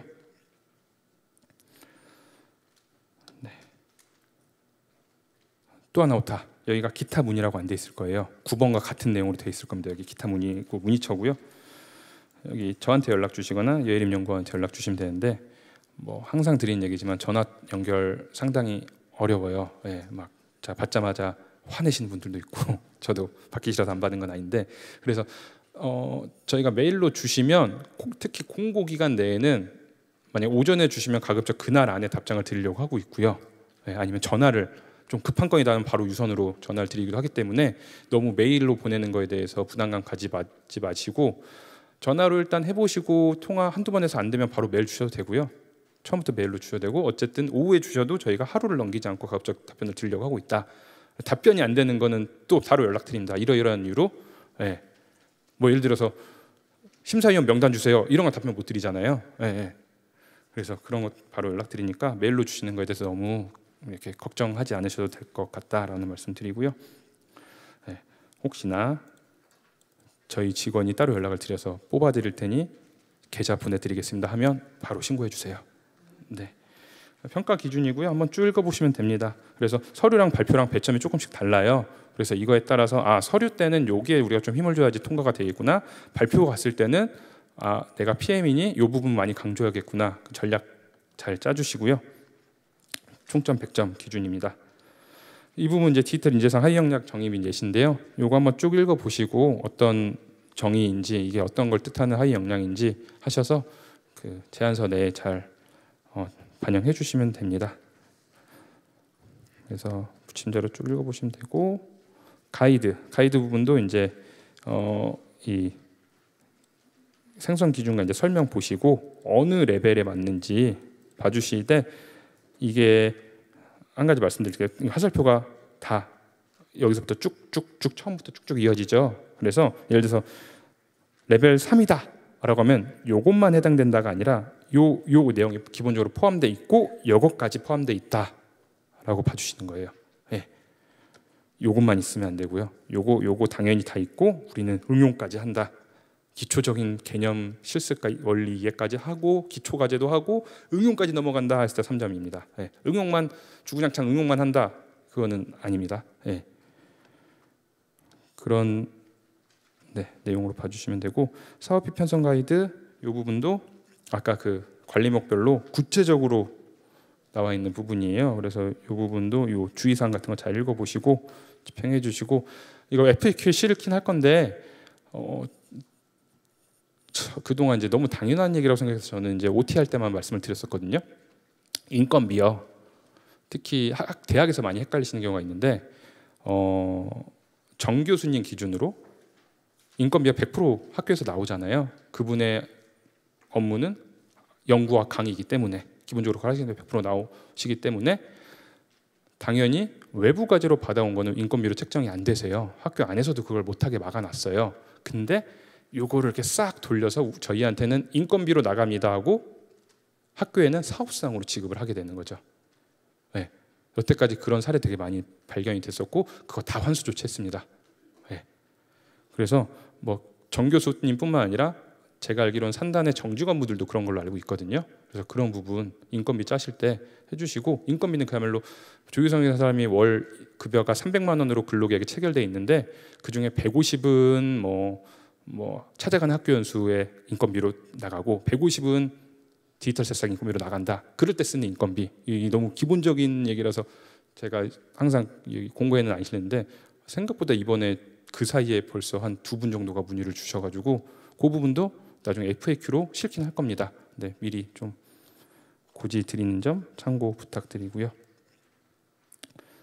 네, 그래서 쭉 읽으시면 되시고, 네, 오늘 사업 설명에 대한 얘기고, 요거는 이제 이 각 관리목마다 요거 해당되는 그 관리목들이 있어요. 그래서 아마 예를 들면은 이런 전문가 자문료 다 기관마다 기준이 있으실 텐데 혹시 우리 기관이 너무 재단 기준하고 차이가 난다거나 아니면 우리는 따로 이런 기준이 없이 그냥 뭐 실비 지급이다. 그때 그냥 뭐 50대일 때도 있고 10대일 때도 있고 그 명문화되지 않았다라고 하시면은 재단 규정을 따라 주시는 게 가장 안전한 방법이라 네, 참고 자료로 넣어 드렸습니다. 네, 그래서 여기까지 했는데 벌써 4시 40분이네요. 그러면 이어서 그 작성 사업계획서랑 양식은 제가 좀 그 포인트별로만 좀 말씀드리겠습니다. 이 부분들 채워주시면 되시고요. 혹시 이렇게 하면 잘 안 보일 수도 있구나. 네, 그리고 요 작성 요령 잘 읽어보시고 요거 서식이나 이런 걸 맞춰서 잘 써주시고 파일명도 이렇게 내주시고 분량 확인해주시고 예산은 100만 원 단위 절사입니다.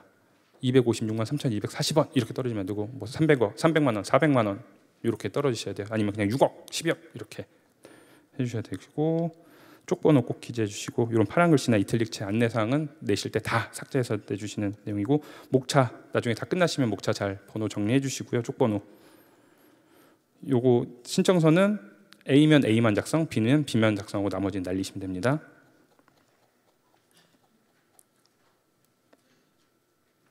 네, 요거는 컨소시엄 구성할 때만 내주시는 서류고요.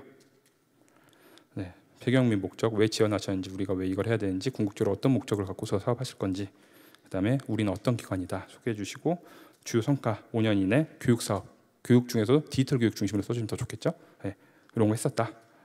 그리고 추진 체계 컨소가 있으시다면 컨소랑의 그런 추진 체계 써주셔도 되고요. 만약에 단독이다라고 하면 단독 안에서 뭐 부서별로 협업이 있다라든지 뭐 그런 거 있으시잖아요. 뭐 운영은 여기서 하고 프로그램의 뭐 코드는 이쪽에서 할 거고 그런 체계 행정은 여기서 할 거고 이렇게 우리가 기관이 합심해서 잘 해볼 거다 그런 거 표현해 주시면 됩니다. 네, 죄송합니다. 네, 그리고 컨소시엄 참여 기업 섭외 역할 있으시면 쓰시고 없으시면 이것도 날리시면 됩니다. 구성 배경 있는 경우만 쓰시고 없으시면 날리시면 되는데요. 구성 이유 아까 말씀드린 대로 그냥 단순히 행정 절차 간소화 위에 이런 게 아니라 저쪽은 저걸 잘하고 우린 이걸 잘해서 이렇게 같이 하려고요. 이런 내용 써주시면 됩니다. 이게 인력도고요. 여기에 이제 참여하시는 분들 모두 협력 주간 모두 다 써주셔야 돼요. 한 분도 빠짐없이 써주시고 인건비 지급 여부 여기 이제 Y 있으면 아까 인건비 잡을 수 있는 거고 N이면은 못 잡으시거나 수당만 잡으시거나 해주시면 되고 본 과제 참여율이랑 누적 참여율 이거 써주시면 누적 참여율은 아시다시피 저희가 120인가 130%가 제한일 거예요. 그래서 그거 넘지 않게 잘 체크해 주시고요.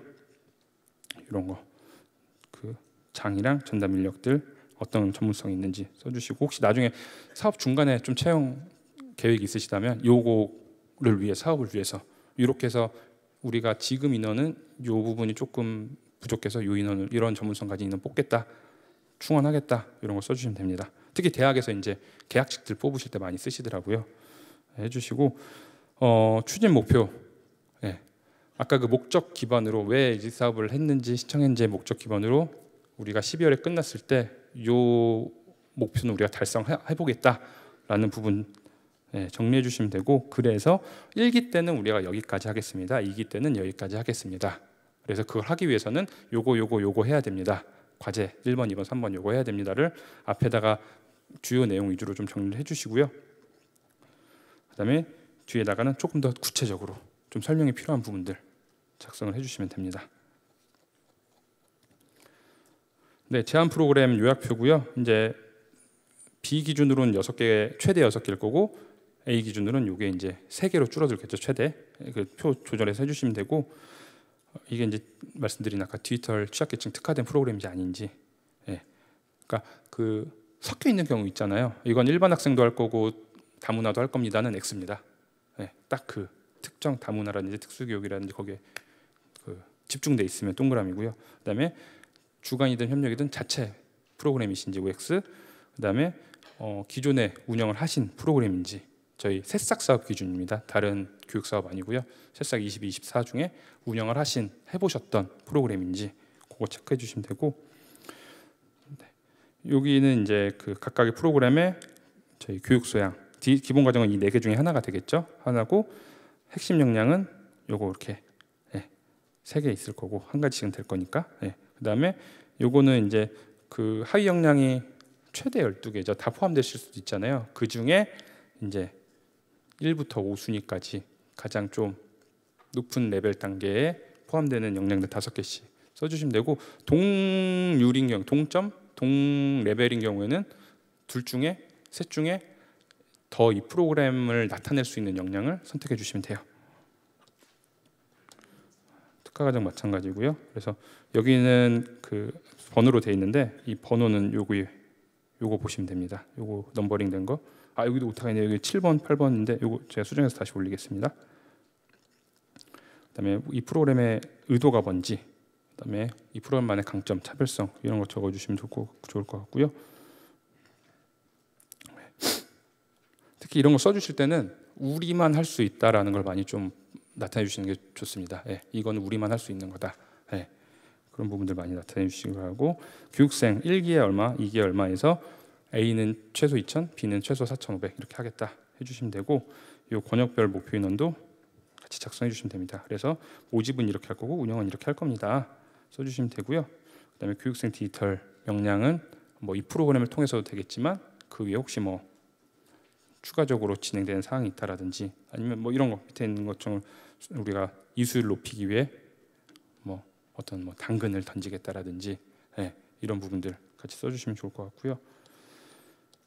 그다음에 이제 강사 부분 중요하죠. 이제 결국엔 전국 단위까지 해야 되는데 어떻게 발굴하시고 어떻게 선발하실 건지 추가로 뭐 운영에 대한 것도 필요하시다 언급이 필요하시다면은 그 부분도 써주시면 좋고요. 그다음에 이 부분은 앞서 말씀드린 자체 성과 지표. 우리가 이런 지표들 아까 그 추진 목표라든지 전략 과제 기반으로 해서 이런 성과 지표를 가져가겠다 써주시면 됩니다. 이거는 개수 제한은 없습니다. 예. 3개 돼 있는데 뭐 3개 이상 해주셔도 되고 3개 이하를 해주셔도 되고 개수 제한은 없으니까 오히려 너무 뻔한 지표보다는 그래도 좀 기관의 특색 드러날 수 있는 지표 잡아주시길 바랍니다. 그래서 1기 때는 여기까지 도달할 거고 최종적으로는 어디까지 도달하겠다 잡아주시면 되시고요. 교육 기대 효과 어떤 거 있는지 성과 지표 기반으로 해주셔도 되고, 그다음에 추진 일정 큰 틀 안에서 써주시면 됩니다. 뭐 하나하나 너무 세분화해서 안 써주셔도 되시고요. 이 안에서 이제 운영 언제부터 언제까지 할 거고 1기 운영 어떻게 할 거고 뭐 결과 뭐 분석 정리는 언제 할 거고 이런 것들 강사 역량교육 양성교육 언제 주기적으로 하실 계획이 있으시다면 큰 틀 안에서 써주시면 됩니다. 네, 이 부분은 이제 학교 지원 방향이나 또 개인별로 어떻게 맞춤형 교육 해주실 건지, 네, 그다음에 교강사 역량 강화 방향, 그다음에 사업의 활류와 고도화 어떻게 좀 사업 프로그램, 네, 이거는 뭐 꼭 프로그램이 아니더라도 운영적인 측면도 있을 수 있고요. 네, 그런 고도화 방향 써주시면 되고, 여기 이제 갖고 계신 인프라들 쭉 정리해 주시면 됩니다. 그 인프라 중에 우리 사업에 투입하실 인프라들 써주시면 되고요. 그래서 시설, 장비, 교구제 써주시면 됩니다. 그다음에 운영비 각각 얼마인지 써주시면 되시고요. 여기 이제 사업비 써주시면 되시고, 여기 그 주간 협력 기간이 아마 영리 비영리가 같이 계시다거나 하면은 이게 과세 비과세가 달라지실 거예요. 네. 그냥 주간 기간 유형에 따라서 일단 작성해 주세요. 어차피 선정되시고 나서 저희가 단가 검증 끝나고 나서 예산은 다시 한번 정리를 하거든요. 그때 세분화해서 나눌 겁니다. 그래서 일단은 주간 기간 기준으로 주간 기간 과세면 과세 기준, 비과세면 비과세 기준으로 쭉 써주시면 됩니다. 여기서 필요한 거는 부가세가 붙냐 문제가 중요한 게 아니라 이게 그 각각의 역할에 맞게 예산이 잘 분배되었냐 그걸 보는 거라서 써주시면 됩니다. 인력사항 이런 거 써주시면 되시고요. 뒤에는 붙임 파일이라서 동의서랑 뭐 이런 것들입니다. 사업자 등록증 써주시면 되시고, 제안서 부분 이 부분 앞에 제안 프로그램들 대략적인 거 써주시면 되고, 아까 그 운영 여부 있잖아요. 그게 요겁니다. 그래서 신규인지 한 번도 안 해봤던 건지 22년도에 했던 건지 23, 24에 했던 건지 연도 해보셨다면 써주시면 됩니다. 요 작성 요령 동일하고요. 그래서 그 제안하는 프로그램 수에 맞게 조절하시면 됩니다. 목차는 프로그램명 A 어떤 거다, 기본 과정이 어떤 거다 해서 이런 내용들을 쭉 작성해 주시면 되시고요. 특히 성취 기준 있잖아요. 요거 그 2022 교육과정 개정 기반으로 작성을 해주시면 됩니다. 네, 그래서 간혹가다 이 초등학교 대상 프로그램인데 막 성취 기준을 중학생 성취 기준을 써오신다든지 2015 교육과정에 대한 성취 기준을 써오신다는 기관들이 계세요. 네, 그런 거 당연히 심사에서 좋은 평가는 못 받겠죠. 네, 주의해 주시고요. 그래서 역량 지수별로 여기는 레벨 몇 해서 없는 건 그냥 0 하시면 됩니다. 그래서 다루지 않는다 이렇게 해주셔도 심사에 불이익이 가거나 하는 건 없습니다. 대신 디지털 소형은 2개 이상, 각각 하나 이상은 역량이 포함되어야 된다. 그것만 명심해 주시고요. 오히려 이 포함되는 거에 근거가 조금 명확하고 구체적으로 좀 나와야 됩니다. 예. 그리고 이제 차시별 학습 내용, 이건 기본 과정이기 때문에 진입, 도약, 성장에 따라서 어떤 교육하시는지, 장비의 교구제 어떤 거 투입되는지 써주시고요. 그다음에 이 프로그램을 개발하게 된 사유랑 과정들, 뭐 학교 선생님들을 모집해가지고 뭐 개발했다라든지 적합성 높이기 위해서 그런 것들 써주시면 되고, 이게 왜 해야 되는지, 학교에서 이걸 왜 해야 되는지 이런 필요성들, 그리고 그 프로그램이 우리의 전문성과 뭐가 관련이 있는지 써주시면 되시고요. 그 주요 특징들, 우리 프로그램은 이런 특징이 있습니다. 써주시면 됩니다.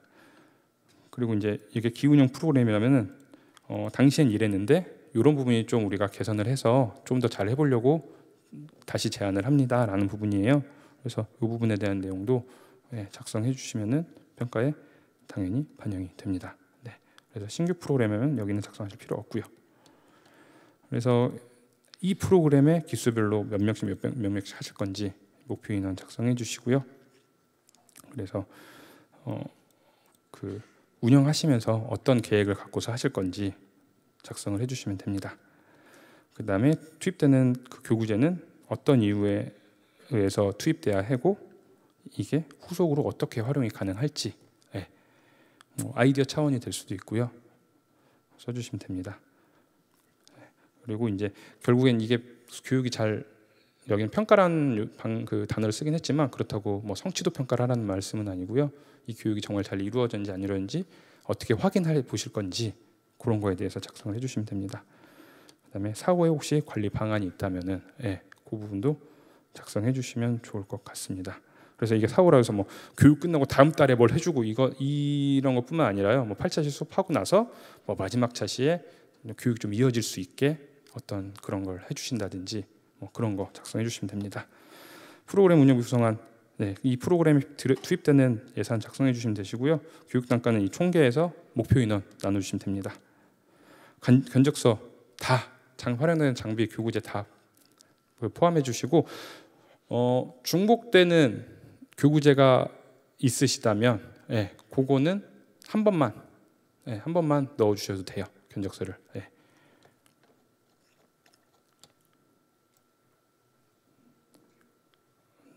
특화 과정도 기본적으로 내용은 동일하고요. 다만 이제 차시가 아까처럼 나눠지는 게 아니라 지속형 1에서 12차시가 하나로 한 덩어리로 이루어지는 그런 차시로 되어 있습니다. 뒤에 내용은 동일하고요. 예산 부분은 뭐 실제로 필요한 비용을 넣는 거라서 저희가 뭐 이 자리에서 추가로 어떤 설명을 드리기보다는 짜시면서 기간마다 또 상황이 다 다르실 거예요. 그래서 그때 혹시 궁금하신 사항은 말씀 주시면 되고, 이제 마지막으로 이제 되는 게 그 체크리스트. 그 체크리스트 보시면은 결국에는 이제 공고문에 맞게 지원을 했냐라는 내용이거든요.